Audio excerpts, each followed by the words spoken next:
It's really important that we keep pushing for a new voting system for Australian voters, and we at Voter Rights Party will continue to vigorously push for this, because looking at the recent state Queensland election 2017 and the federal Bennelong by-election 2017, I really think that the vote counting is corrupted in Australia when you've got two groups, Liberal and Labor, controlling the state and federal electoral commissions for over 100 years. They control the media, they control the economy, they control everything. So they can easily be putting in whatever numbers they want into those computers. With the Bennelong by-election, for example, there were 14 candidates,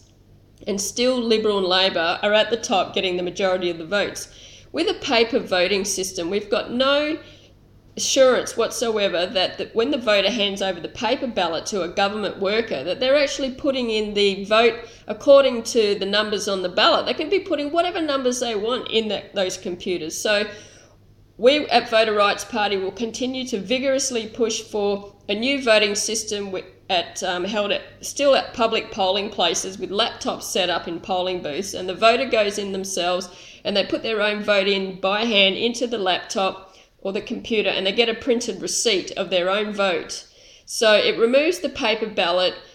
corruption and the giving the paper ballot to a government worker, where in pencil as well, which easily could be those government workers which are controlled by Liberal, Labor, the state and federal electoral commissions, and they can be putting whatever numbers they want into the computer. So we want for the voter to be able to put in by hand, their own hand, into a laptop, into public polling places, and receive a printed receipt of their vote to increase the veracity of the vote. And I'm sure that we'll find new candidates elected to the federal and state parliaments if we have a better voting system where the voter is putting into the computer themselves by hand in a public polling place and getting a printed receipt of the vote. Thank you.